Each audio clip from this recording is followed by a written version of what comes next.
The Empire had ruled the galaxy for over 12,000 years. Their ships crossed every star system. Their armies had crushed 100 species. They believed themselves to be the greatest civilization that ever existed. When their long-range scanners detected a small blue planet at the edge of the Orion Arm, they expected nothing special. The planet showed basic signs of life. Simple radio signals had been escaping its atmosphere for barely 2 centuries. This was a primitive world. A world that would soon join their empire as another conquered territory. High Commander stood on the bridge of his flagship, the Eternal Dominion. He watched the holographic display showing the planet called Earth. His 4 eyes narrowed with contempt. The humans, as they called themselves, had only recently developed space travel. Their colonies existed on just a few nearby planets and moons. Their military fleet was small and outdated by galactic standards, had conquered species far more advanced than these creatures. This mission would be simple. It would be quick. It would add another world to the Empire's collection. The invasion fleet consisted of 300 warships. Each ship carried thousands of soldiers and enough firepower to destroy a continent. They did not believe in mercy. They believed in total domination. As the fleet approached Earth's solar system, they detected human ships moving to intercept them, laughed at the display. The human fleet numbered only 40 vessels. Their largest ship was smaller than his smallest cruiser. This would not be a battle. This would be an execution. But then something strange happened. The human ships did not attack. They did not run. They simply held their position near the 4th planet from their sun. A red, dusty world the humans called Mars found this behavior curious. Were they surrendering? Were they frozen with fear? He ordered his communication officer to open a channel. A human appeared on his screen. The creature had pale skin and dark hair. Its eyes showed no fear. Instead, saw something that confused him. The human was smiling. "Welcome to our solar system," the human said. Her voice was calm and steady. "I am Admiral Way of the United Earth Defense Force. I must warn you to turn back now. This is your only chance. If you proceed, we cannot guarantee your safety." Burst into laughter. His officers joined him. The entire bridge echoed with their mocking sounds. This tiny creature was threatening them.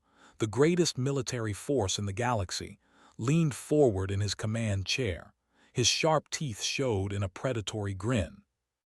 "Little human," he said, "your species has existed for barely a moment in cosmic time. We have conquered worlds since before your ancestors learned to walk upright. You have 40 ships. We have 300. Your warning means nothing. Surrender now, and we may let some of you live as servants." Admiral's smile did not fade. If anything, it grew wider. "We tried," she said softly. Then she spoke words that did not understand. "Wake them up." The transmission ended, waved his hand dismissively, and ordered the fleet forward. They passed Mars without incident. They approached the asteroid belt between Mars and the gas giant Jupiter. And then every alarm on every ship began screaming at once. The scanners had detected something massive, something that had not been there moments before. Deep within the asteroid belt, hidden among the spinning rocks and ancient debris, a structure began to reveal itself. Watched in growing disbelief as the asteroids moved aside like curtains being drawn. What emerged from behind them was impossible. His mind struggled to process what his eyes were seeing. It was a shipyard, but not like any shipyard that had ever built or seen. This structure stretched for thousands of kilometers. It was built into the asteroids themselves. Metal and rock merged together in perfect harmony. The facility glowed with blue energy that pulsed like a heartbeat. Docking bays large enough to hold entire fleets lined its surface. And within those bays, shapes began to move. Massive shapes. War shapes. "What is this?" whispered. His voice had lost all its arrogance. "How did our scouts miss this?" His science officer's hands trembled as she worked her console. "Commander, the structure was hidden by some kind of advanced cloaking technology. Our scanners could not penetrate it. I am reading energy signatures that our computers cannot identify. The power output from this facility is greater than anything in our empire, greater than our home star." Before could respond, the first of them emerged from the shipyard. It was a machine in the shape of a humanoid figure, but this was no normal machine. It stood nearly 2 kilometers tall. Its body was made of dark metal that seemed to absorb light. Red energy glowed from its chest and eyes. In its hands it carried weapons that made battle cruisers look like children's toys, and it was not alone. Behind it came another, then dozens more. The war mechs of Earth, awakened from their long sleep, had studied the histories of 1,000 conquered worlds. He had seen many species develop robots and automated weapons, but nothing like this. These machines moved with purpose and precision that suggested intelligence, not artificial programming, true awareness. They formed a battle line in front of the shipyard with mechanical grace, 50 of them, each one larger than his flagship, each one radiating power that made his ship's sensors overload. A new transmission came through. It was Admiral again. Behind her could see human officers working frantically at their stations, but the Admiral remained calm, almost amused. "I should explain," she said.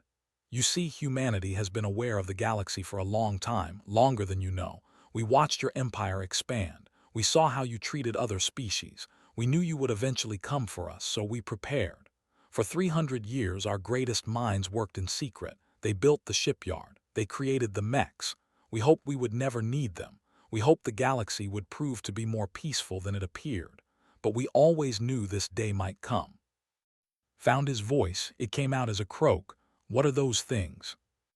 "We call them the Iron Guardians," replied. "Each one is controlled by a human consciousness. Our bravest soldiers volunteered to merge their minds with these machines. They gave up their human bodies to become something greater. They have slept in the shipyard for generations, waiting for this moment, waiting for someone foolish enough to threaten our world." The Iron Guardians began to move. They did not fly like ships. They walked through space as if it were solid ground. Energy fields surrounded their feet, creating platforms of force that they stepped upon. Their movements were slow and deliberate. Each step covered hundreds of kilometers, and as they walked, more shapes emerged from the shipyard behind them. Ships, human ships, but not like the small vessels that had first greeted the fleet. These were warships built on a scale that imagination. The largest of them made the Eternal Dominion look like a shuttle craft. Its hull was covered with weapons that glowed with the same blue energy as the shipyard. It moved to take position behind the advancing mechs. Then came more ships, carriers, destroyers, frigates, all of them massive, all of them armed beyond anything they had ever imagined. An entire hidden fleet emerging from the darkness of the asteroid belt. "You should also know," Admiral continued, "that what you see here is just one shipyard. There are others, hidden throughout our solar system, hidden on worlds you passed without stopping to investigate. We have been building our true fleet for 3 centuries. What your scouts saw, the 40 ships that came to greet you, they were meant to make you confident.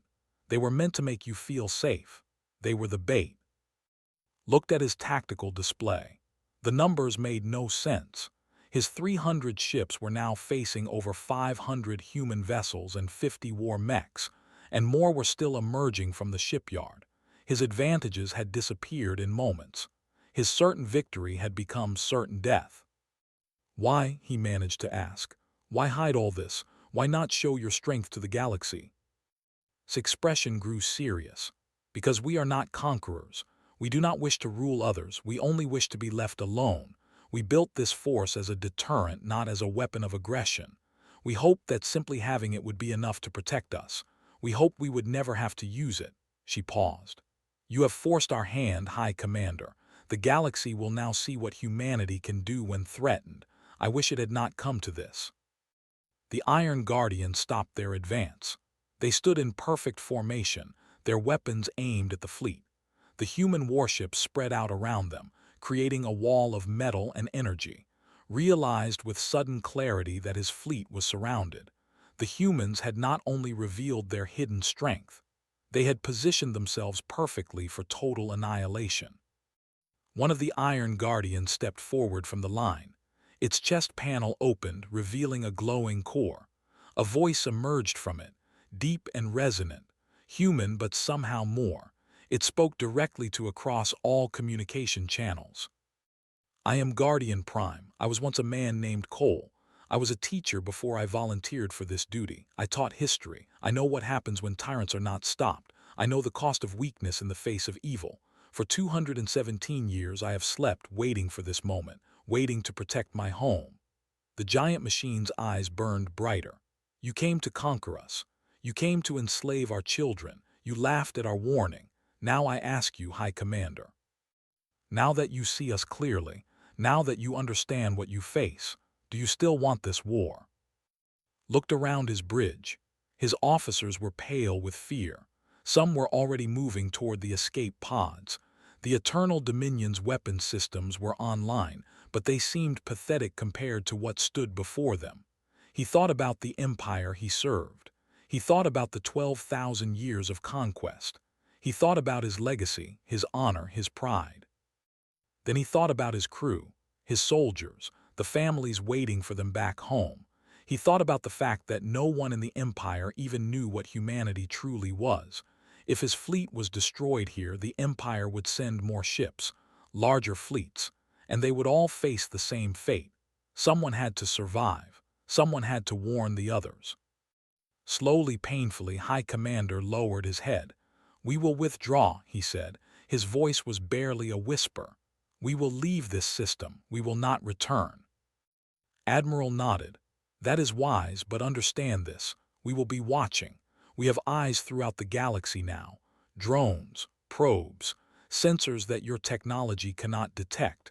If you or any other species comes to threaten us again, we will not give another warning.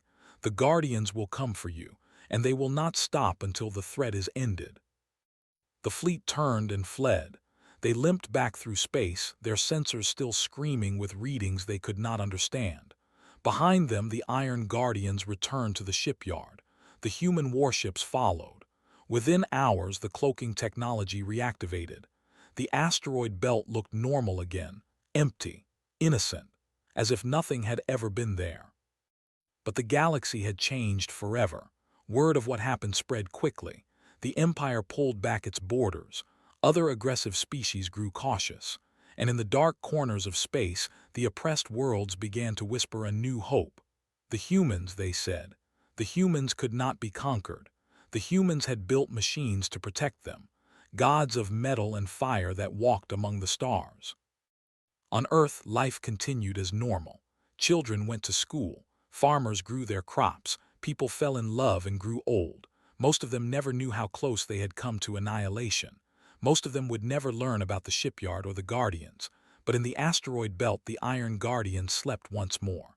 Their human minds dreamed of the blue planet they had sworn to protect.